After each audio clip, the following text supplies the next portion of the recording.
Bonjour ou bonsoir à tous, vous qui regardez le jour ou la nuit. Aujourd'hui, on va faire une deuxième review de mon deuxième coffret préféré de catch. Donc vous allez voir lequel. Attention, attention, attention, suspense. C'est le coffret de Bret The Hitman Hart. J'ai retiré pareil le forum, donc j'ai retiré ça pour éviter qu'il gêne pendant la vidéo. Donc le nom du titre du coffret, c'est The Best There Is, The Best There Was, The Best There Ever Will Be. Donc le meilleur d'hier, d'aujourd'hui et de demain. Et aujourd'hui, nous allons faire une review de ce coffret. Alors déjà, première vue, ça représente sa gimmick. Ça représente bien son personnage. Pareil, l'image de derrière, vraiment, vraiment cool. Avec le titre WWF et son autographe. C'est vraiment nickel. Donc maintenant on va voir ensemble. Hop. À gauche, il fait une descente du coude sur Mr. Perfect Kurt Hennig. Encore là, il fait une prise de tête sur Chris Benoit à Nitro. Il fait un superplex. Je crois c'est sur Mr. Perfect, je crois. Et là, il fait une prise en 4 sur Big Daddy Cool Diesel. Et là, il fait à nouveau une prise de tête sur Ric Flair. Là, il fait un bras à la volée sur le British Bulldog Davey Boy Smith. Et là, il fait, je crois, il fait une tentative de Bulldog ou descendre du coude sur la tête de Kevin Nash, Diesel. Et là, il fait une descente du coude sur la jambe de Undertaker. Ensuite, on va voir ensemble les DVD. Ouais, les CD sont très bien faits. Et même les feuilles de journal, c'est bien, bien trouvé en tout cas. Ça fait un peu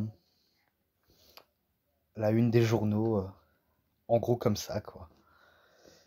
Et voilà, la liste de programme.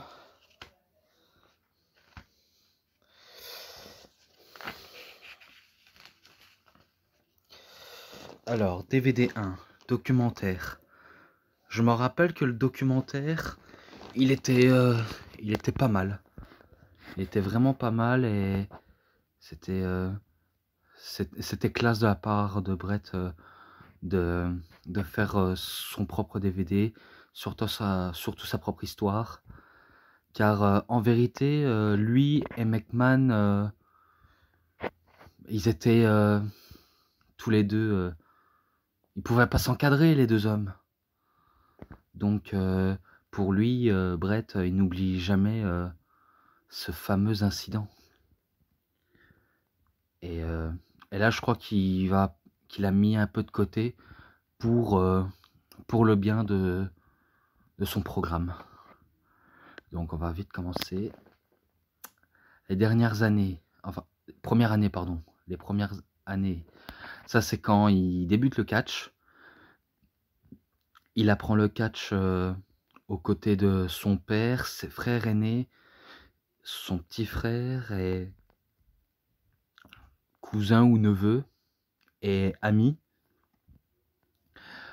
Et si vous demandez quel est leur coach à Bret, là je parle à ceux qui ne savent pas, hein.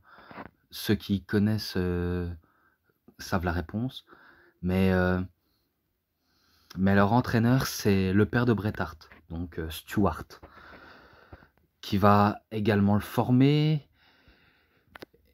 Et ensuite ça va le conduire à la Stampede Wrestling, l'ancienne fédération des Hart, où Stuart était le promoteur et qu'il va vite être acheté par la WWE. L'arrivée à la WWE justement, donc il commence à faire sensation.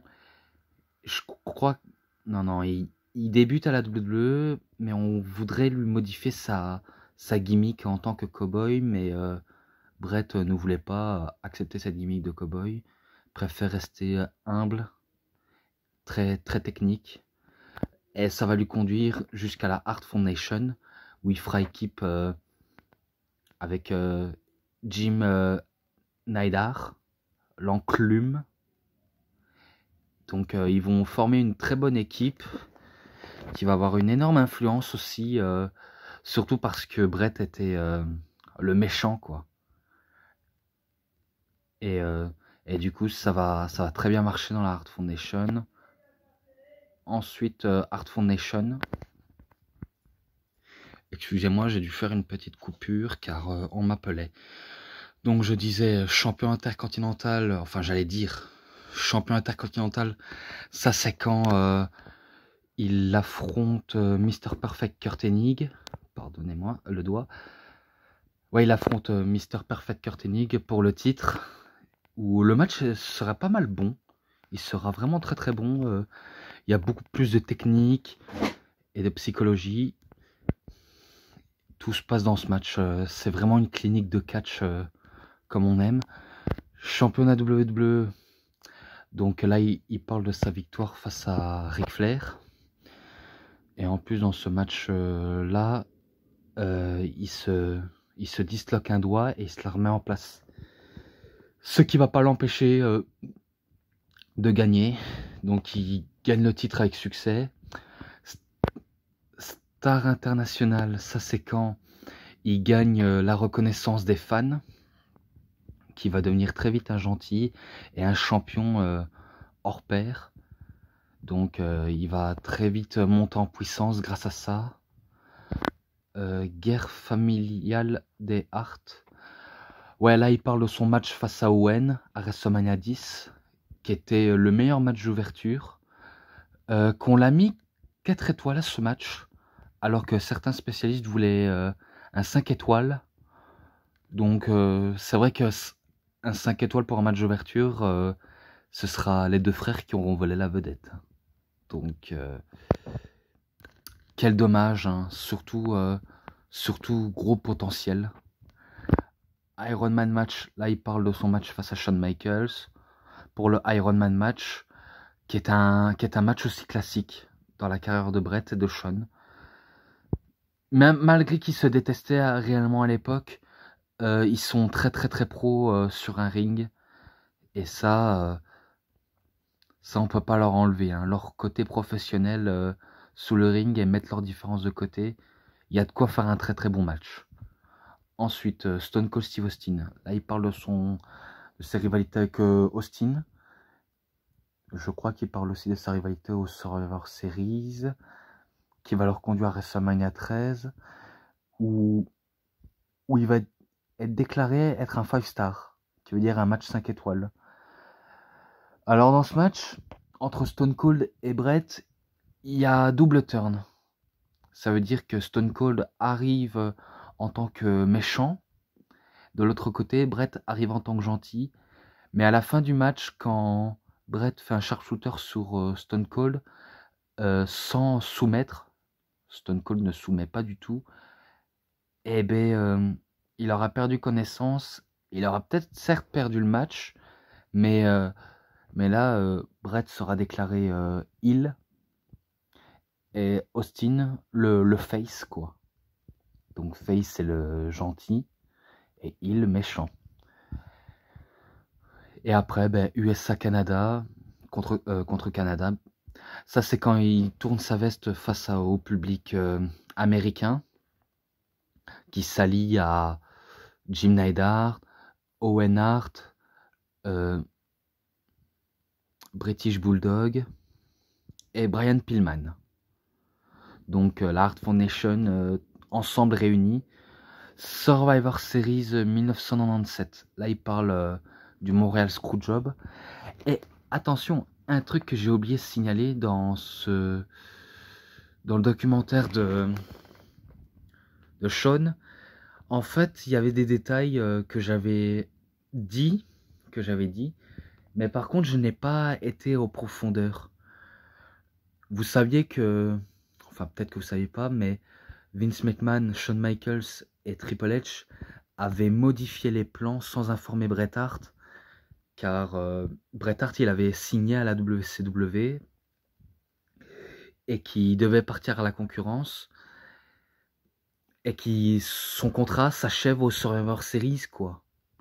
Donc le contrat se termine et aussi lui Bret Hart dans sa tête lui souhaitait rester encore champion vers Survivor Series jusqu'au lendemain de Monday Night Raw. Donc il voulait il voulait donner le titre à Raw pour dire adieu à son public. Et ça aurait été des adieux mémorables, mais McMahon ne l'entendait pas de cette oreille, vu à des trahisons qu'il a subies lui aussi. Faut pas croire, hein. Vince McMahon aussi a connu des trahisons aussi tragiques, hein. Par exemple, je me rappelle la trahison sur Lex Luger, Alundra Blaze qui met qui met la ceinture à la poubelle. Donc tout ça a joué un rôle important. C'est pour ça que McMahon, quand il repense à ça, il s'est dit, je veux pas voir mon champion à la concurrence. Je veux pas qu'il va à la WCW avec ma ceinture. C'est la ceinture WWF, c'est marqué dessus. Je veux pas qu'il fait la même chose comme Alundra Blaze qui est Madusa. Et je veux pas qu'il fait le même coup à la Lex Luger, à la Randy Savage, à la... Qui encore à la Rick Rude et un peu à Hulk Hogan quand même. Faut pas croire, Hogan n'a pas toujours été un saint d'esprit lui non plus, mais un peu la même référence. Et ce que je voulais dire, dans le documentaire de Shawn Michaels, en fait, après avoir terminé le match, vous connaissez peut-être la fin, Shawn Michaels fait un sharpshooter sur Bret Hart, McMahon fait sonner la cloche directement, et Bret Hart, surpris, crache à la gueule de Vince, et qui casse les biens matériels des commentateurs. Et à la fin, Shawn rentre au vestiaire, et Vince lui dit à Shawn, si on te pose des questions au sujet de ça, tu nies tout en boucle. En boucle, pardon. Pas en boucle. Donc tu nies tout en boucle. Tu inventes quoi. Donc Shawn va au vestiaire. Ensuite, Bret, étant frustré d'avoir perdu face à son public canadien, décide d'y aller dans le bureau de Vince pour essayer de défoncer la porte, mais il s'était enfermé dans son bureau. En fait, ce que je vous dis là, c'est peut-être pas montré dans le documentaire, mais c'est montré dans le Wrestling Watch Shadows de Bret. Pas dans le coffret si, hein, bien sûr. Hein. C'est dans un vieux reportage que j'avais même vu sur internet. Et c'était même l'Undertaker qui avait dit à Vince d'aller voir Bret et s'excuser. Donc Bret est parti au vestiaire. Il avait une conversation très tendue avec Shawn Michaels en disant est-ce que tu étais au courant de tout ça? Shawn a dit non, j'étais pas au courant, je te le promets, je te jure que j'étais pas au courant. Donc il avait dit ça en face, mais je crois qu'il s'était pas douté qu'il mentait. Sacré acteur ce Shawn. Donc il prend sa douche, Bret prend sa douche bien sûr. Monsieur McMahon veut essayer de lui parler, mais Bret ne voulait pas parce que si jamais il le verrait, il le frapperait. Un coup qu'il a terminé de prendre sa douche, il se change. Et selon les témoignages, ils se sont approchés l'un vers l'autre comme dans un vrai combat de catch et qu'il aurait mis un gros coup de poing à la figure de Vince. Et qu'il lui aurait dit maintenant dégagez, laissez-moi tranquille. Et je le dégage. Et après, le lendemain, Vince McMahon va à la télévision à Raw et il était marqué à l'œil suite à cette bagarre. Pourtant, il n'avait pas de cocard, mais il avait un œil tout rouge. Donc, les plans pour Bret, ça s'est mal aperçu pour lui, mais en gros, il a quand même mis les pieds au mur à Vince McMahon, quoi. Il n'avait pas d'autre choix, mais Vince avait rajouté, suite à Raw, ses propres paroles en disant il y a une tradition dans le catch. Quand un catcheur a fini son contrat et qui n'est plus des nôtres, c'est le moment où on prend une décision directe et qu'il fait signaler à tout le monde en disant Bret screw Bret, qui veut dire Bret s'est fait arnaquer tout seul. Et ça se termine là-dessus. En tout cas, je crois que j'en ai terminé avec Survivor Series 1997 de Montréal Screwjob. Maintenant, on passe à la WCW. Donc, retour dans le monde du catch et début à la WCW. Il explique que c'était un petit peu tendu, mais que ça allait quand même. Et moi, je trouve que la WCW l'est mal utilisée. Il a peut-être remporté 2 ou 3 fois le championnat du monde poids lourd de la WCW, mais ça l'a pas propulsé au sommet en fait. Ensuite, la mort d'Owen Hart. Ça oui, ça je me rappelle. Pour ceux qui ne savent pas, sur la mort d'Owen, Owen Hart c'est le petit frère de Bret Hart. Certains le savent, certains ne le savent pas, donc je m'adresse à ceux qui sont encore nouveaux et qui ne savent pas encore. En fait, la mort d'Owen Hart est liée suite à un accident de faire son entrée. Il avait un mousqueton avec un crochet attaché dans le dos, avec un câble qui permet de descendre directement jusqu'à l'arène ou jusqu'au ring. Et ben ce jour-là, le câble n'avait pas tenu pour Owen. Et il a eu un accident dans le ring. C'est un truc ultra sensible que je peux pas dire malheureusement à la vidéo. Certains le savent pas, mais sa mort a été tragique. Et depuis l'aube, la femme d'Owen n'a jamais pardonné à la WWE suite à cet incident. Ensuite, je vais m'arrêter sur ça. Les problèmes à la WCW. Donc les premières tensions viennent apparaître à la WCW entre lui et Eric Bischoff. Donc il n'y a plus d'entente entre lui et Eric Bischoff. Et il décidait d'arrêter le catch suite à une blessure directement dans l'œil de la part de Goldberg. Même si c'est un accident, ça lui a quand même paralysé une partie du visage. Et je crois qu'il raconte même que dans les années 2002, il a failli faire une crise cardiaque en 2002 et même un accident en montagne. Donc une grosse rééducation pour Hitman, qui s'en est très vite remis à succès. Et après, ça se termine avec les 400 coups. Les 400 coups, c'est les meilleures compilations de la carrière de Bret, qui veut dire des meilleurs spots, des bons matchs, et tout ce qu'il a accompli, tout ce qu'il a réalisé, et ça se termine là-dessus. En tout cas, pour le documentaire, ça se termine là.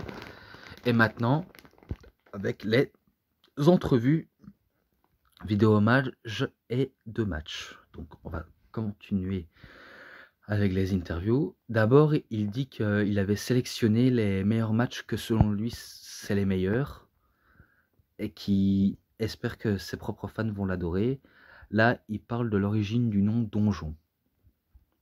Là, comme je vous avais dit avec le terme Donjon, vous savez que le père de Bret, Stuart, c'est lui qui l'a formé, qui a formé ses frères, ses beaux-frères et quelques élèves. Par exemple, il a même formé Chris Benoit, Chris Jericho. Après, ben, non, pas ses petits-enfants. Malheureusement, non. Malheureusement, cela, non. Donc, selon les rumeurs concernant qu'on va catcher, enfin qu'on s'entraîne à catcher dans la cave de la famille Hart, que ce soit des bodybuilders qui font 120 kilos de muscles, viennent, va dans la cave, Stu fait une démonstration et, et bien sûr, les bodybuilders, enfin, c'est peut-être pas des bodybuilders, mais c'est un exemple, viennent pleurer, j'allais dire chialer, mais c'est un peu ça, chialer après une démonstration très difficile. Donc, c'est de l'entraînement à la dure, à la manière Hart. Pourtant, c'est un peu spécial, c'est un peu ça la recette, mais y a d'autres moyens pour faire ça sans avoir très très très mal, mais c'est comme ça. Je crois que c'est comme ça qu'on bosse parfaitement. Bon, allez, passons. Brett parle du fait d'être loin de sa famille pour Halloween. Pour lui, pour Brett, pour Halloween, pour sa famille, c'était quelque chose d'assez mémorable et spécial. Donc il disait pour... même pareil pour les Nouvel An et les Noëls, il explique par exemple qu'on est des fois sur la route et qu'on divertit pour les enfants des autres, en faisant des tournées à droite à gauche. Ça, il en parle. Brett parle de la bonne entente entre la famille Hart. La Hart Foundation, pardon. Ouais, donc il explique sa bonne entente avec son frère et ses deux beaux-frères, que ce soit l'enclume et Davy Boy Smith. L'enclume qui est Jim Neidhart. Et Brian Pillman. Donc il explique qu'il a une très bonne entente avec ces gars-là et qu'ils étaient unis. Brett parle d'apprendre le sharpshooter. Ça, il dit que le sharpshooter, il a appris au Japon et qu'à l'époque, on l'appelait un peu à la manière de Sting, Scorpion d'Aflock, je crois. Je crois que c'est ça le terme. Donc il parle de ça. Brett parle des blagues d'Owen à Stewart. Ouais, Brett parle les bonnes blagues qu'il y a eu Owen avec Stewart, son propre père. Ben, Owen imitait la voix d'un des meilleurs amis de Stewart. Et, Stu marche complètement dans le panneau, croit que c'est réellement son ami, alors qu'en vérité c'est son fils qui fait une blague. Intéressant selon vous, mais moi j'ai quand même apprécié. Ensuite, l'arbre généalogique. Donc là, Brett, il parle de l'arbre généalogique en termes d'enfants. Donc il y a son père, sa mère, ses frères aînés, ses sœurs aussi. Donc on va dire le but dans l'arbre généalogique, on commence par l'aîné et le cadet en fait. Des frères ou des sœurs en fait. C'est un peu ça. Apprendre les ficelles. Ça, apprendre les ficelles, c'est apprendre son métier. Apprendre à catcher, apprendre à faire des bonnes promos, à faire du mieux qu'on peut pour avoir des bons rôles dans les storylines. Donc il parle de ça. Les lunettes de soleil, ça il parle de la fois où il avait effectué une promo, où il était troublé et qu'il a dû prendre ses lunettes en cas de secours pour plus paraître être naturel et être un méchant. Donc lui il disait que être un méchant pour lui c'était assez spécial, qu'il voulait enfin dominer sur un ring et qui fait du travail du mieux qu'il peut pour être un très très bon méchant. Donc ça il l'explique. Vidéo hommage. Vidéo hommage à Dean Hart, un de ses frères à Brett. Ouais, selon lui, il a beaucoup influencé et qu'il lui manque beaucoup. Hommage aux collègues de Brett qui ont disparu. Ouais, il parle de ses collègues qui sont très vite partis trop tôt. Je pense à Perfect, Bulldog, Pillman, Rick Rude. Il y a qui encore il y a même aussi Miss Elizabeth.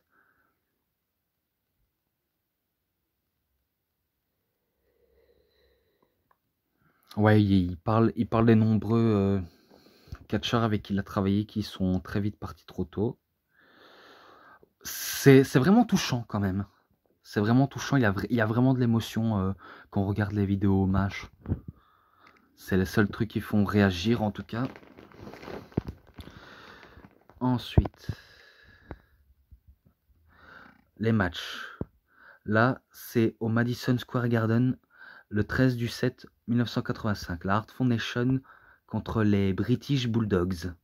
Donc, vous savez, British Bulldogs, c'est le nom de Davey Boy Smith, mais c'était aussi en premier lieu le nom d'une équipe, car il avait formé une équipe avec Dynamite Kid, qui était aussi un de ses collègues et ami de Bret. Et vous savez, si vous savez pas, Davey Boy Smith, c'est le beau-frère de Bret. Je le répète et je le redis, mais c'est aussi le mari de la sœur de Bret. Donc ça commence à faire de la bonne entente entre la confrérie Hart. Ouais, en fait, un match bon, mais qui n'est pas si excellent. Car à la fin, ça se termine sur un match nul, arrêt du temps, je crois. Ensuite, encore au Madison Square Garden, 17 du 2 en 1986. La Hart Foundation contre les Killer Bees. Alors, les Killer Bees, j'ai un peu du mal à connaître leur nom, mais pareil, ce match aussi me donnait pas forcément envie, car je me rappelle d'une fin que j'ai pas accrochée. Donc ça se termine là-dessus. J'ai vraiment pas d'autre à raconter, malheureusement. Donc je vais passer très vite au DVD 2. Alors le DVD 2, il n'y a que des matchs. Pour les plus curieux d'entre vous qui veulent savoir, c'est que des matchs. Donc, match pour le championnat. Qu'est-ce que je fais? Oh, autant pour moi. J'ai pas su bien cadrer. Donc le DVD 2. Là, on était au DVD 3, excusez-moi. Le DVD 2. Ça, c'était au Boston Garden, le 8 du 3 en 86. Bret Hart contre Ricky de Dragon Steamboat. Comme dit Ajus, c'est un des matchs les plus rares. Et vraiment pas mal. Mais par contre, je sais pas si je l'avais dit sur les matchs là. Alors pour ce match du premier, je le mettrais 2,5. 2,5. Et pour les Killer Bees, ben, je mettrais 2. C'est tout. Je mettrais 2. Et pour le match face à Ricky Steamboat, je mets un 3. Contre Ted DiBiase cette fois-ci, à Odessa au Texas, le 8 du 3 en 89. Alors, Ted DiBiase, c'est senior, car Ted DiBiase Junior n'est plus dans le catch, à part senior qui continue à faire sensation, même s'il n'est plus catcheur à temps plein. Pas mal, mais sans rien ni plus, quoi, sans plus. Donc, celui-là, je mettrais un 2,50. J'ai pas trouvé mieux, mais c'est tout ce que je peux dire, quoi. Attends, je crois que je vais activer le flash. Oh là là.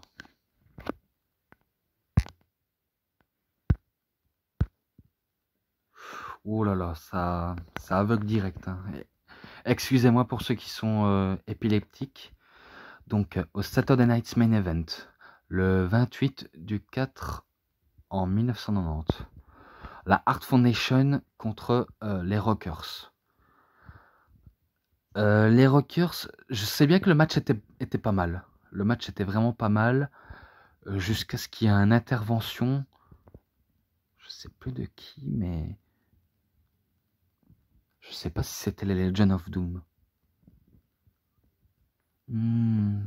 Pas sûr. Bon, c'est pas grave. En tout cas, le match était bon jusqu'à ce qu'il y ait intervention. Donc je le mettrai 3...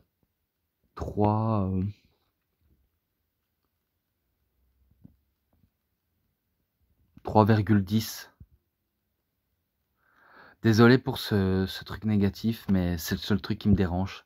Intervention, pareil pour les disqualifications, c'est le seul truc qui me dérange le plus en fait. Ensuite, match pour le championnat du monde par équipe. À WrestleMania 7, je crois. Le 24/3 en 1991. La Hart Foundation contre les Nasty Boys. Pareil, le match était pas mal, il était bon. Après, ça se termine, je te dis à spoiler, ça se termine sur une victoire des Nasty Boys.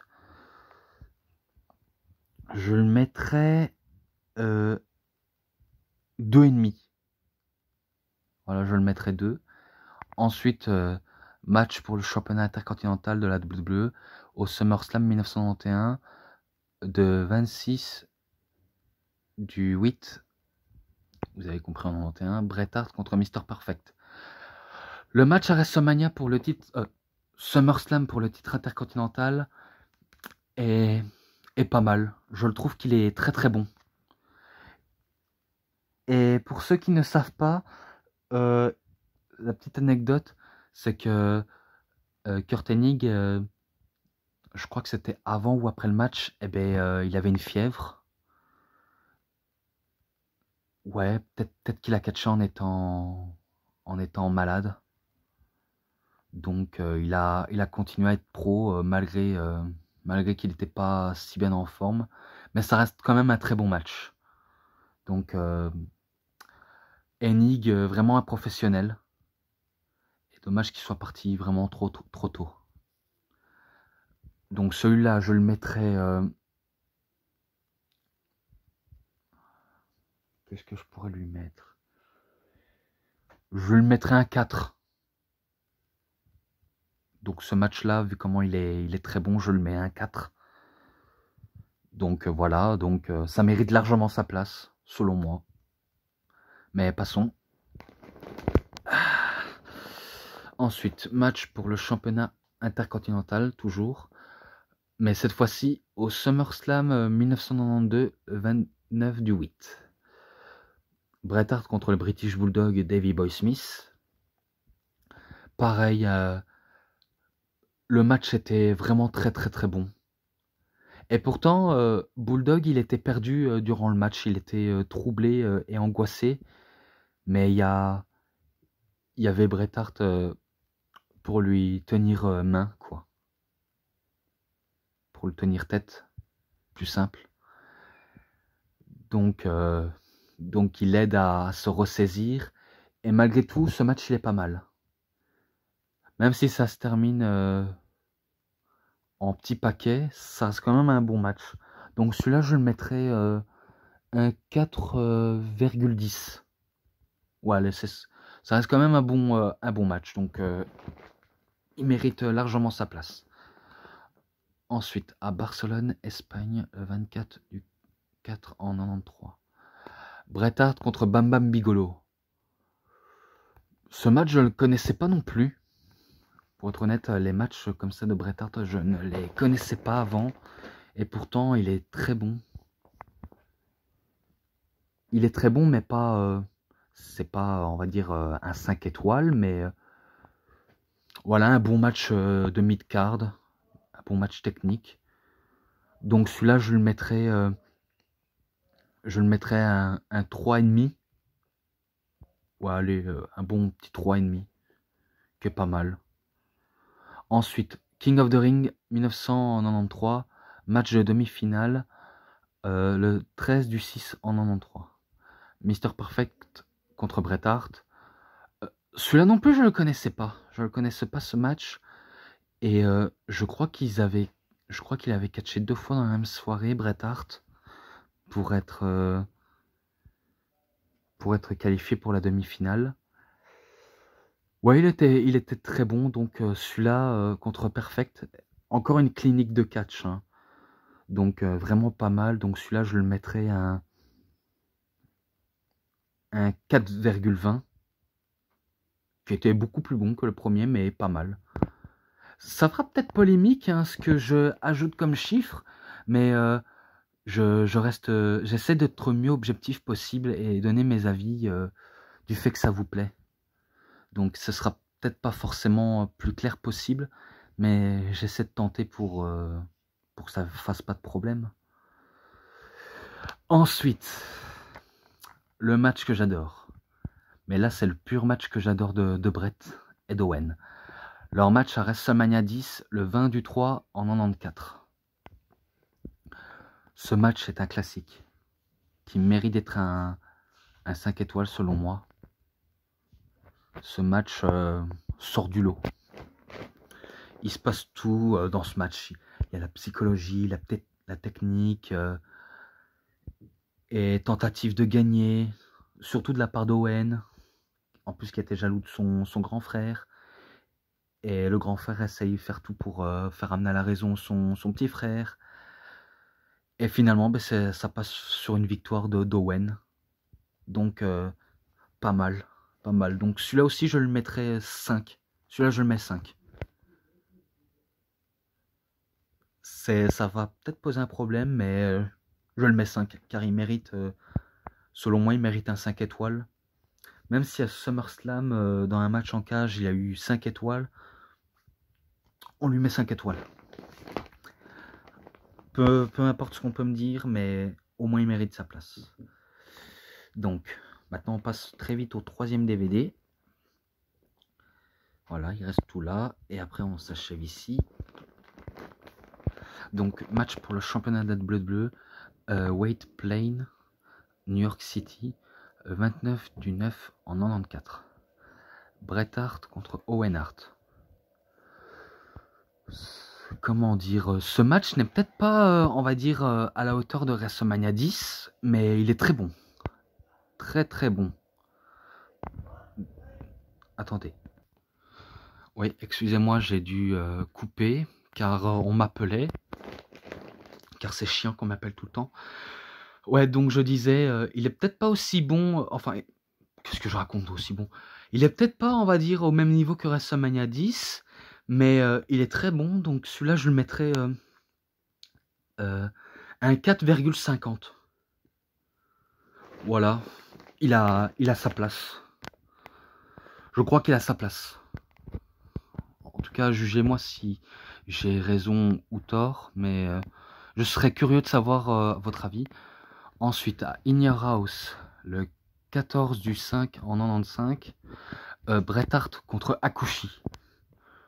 Ouais, bon match.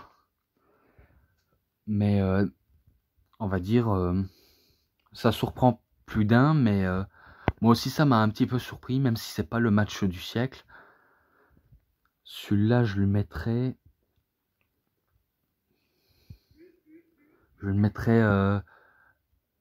un 3,20. Voilà, pour un bon petit match. Si ça vous plaît ce genre de match comme moi je l'aime. Je le mets pas 5, car il n'y a pas, on va dire, de grosses puissances que Owen et Brett. Après, ça reste différent, hein. Ensuite, match pour le championnat de la WWE au Survivor Series, 19 du 11 en 95. Bret Hart contre Big Daddy Cool Diesel. Ouais, pareil, la puissance de Nash, de Kevin Nash, irait bien avec la technique de Brett. Mais je crois que si Diesel, on va dire, a su bien catcher, c'est grâce à la présence de Bret Hart. Car il lui enseigne, on va dire, un peu de l'enseignement, quoi. Donc c'est un peu grâce à ça qu'il ressort un peu victorieux en faisant un très bon match. Donc celui-là, je lui mets un 3-10 à ce match. Donc 3-10. Maintenant, on passe au second match. Match pour le championnat de la WWE à In Your House, 17/12 en 95. Bret Hart contre British Bulldog. Alors, encore un bon match de la part de Bulldog. Cette fois-ci, ça fait 2 fois qu'on parle de lui. Un peu comme Kurt Hennig. Donc, est-ce que j'ai quelque chose à ajouter comme bon match? Je peux pas le mettre au même niveau. Après, ça reste différent. Le match, il est différent. Et même s'il se répète des prises qu'ils savent faire, je lui mettrais un 4,5. Je lui mettrais un 4,5 à ce match-là. J'espère que vous serez d'accord avec moi, mais je crois que ça a largement sa place. À vous de juger. Hein. À vous de juger. Ensuite, match de soumission à WrestleMania 13, le 23/3 en 97. Bret Hart contre Stone Cold Steve Austin. Alors le match, comme j'ai dit, il y a eu un double turn au début, parce que ça a marqué l'histoire du catch à jamais. Donc ils se battent dans le public, ils utilisent des objets, ils font tout pour abandonner son adversaire, pour l'humilier encore plus. Pourtant, je sais bien que ce match a été noté 5 étoiles. Comment dire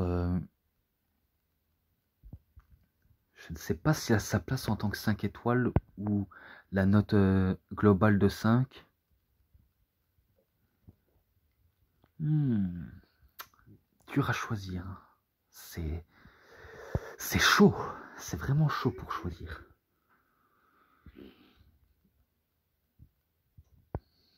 Je crois que je le mettrais... allez, pour la donne, hein, je le mettrais un 4,50.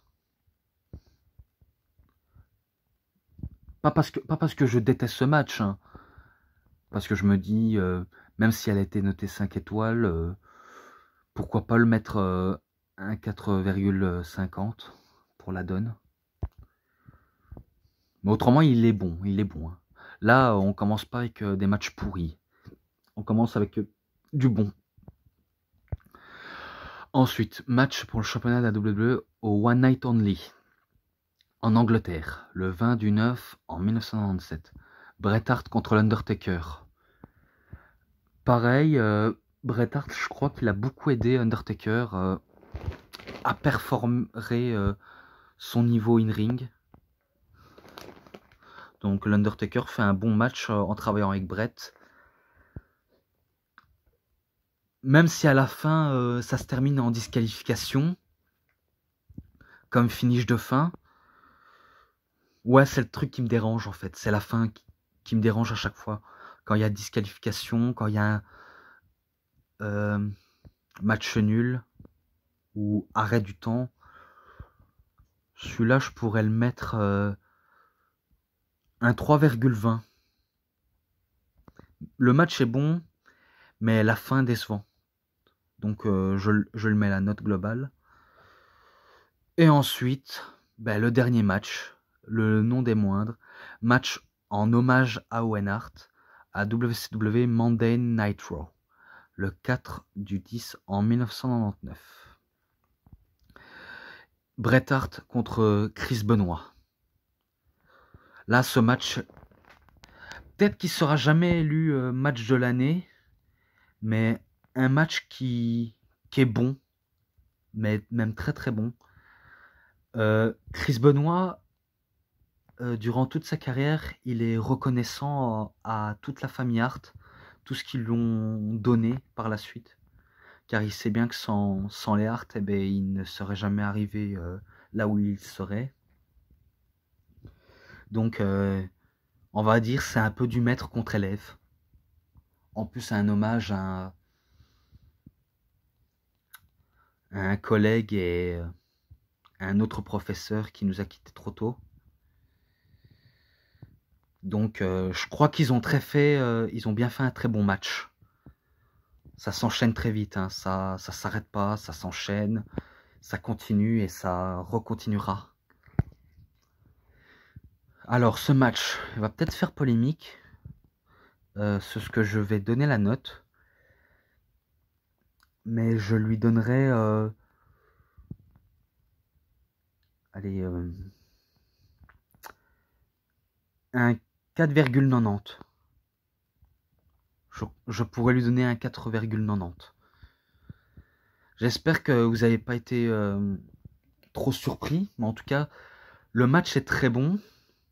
Donc je n'ai rien d'autre à ajouter et à exagérer les chiffres, car j'essaie pas d'afficher les chiffres de manière pas objective, en faisant n'importe quoi. J'essaye d'être mis objectif sur une échelle de 1 à 5, un peu comme sur une échelle de 1 à 10. Donc je m'arrête ici. Donc voilà, ben, j'espère que vous avez bien aimé la review sur le coffret de Bret Hart.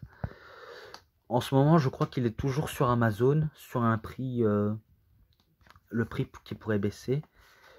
Mais après, j'espère que vous aurez peut-être aimé ce que je vous ai dit pour essayer de l'acheter, de vérifier tout sur sa carrière.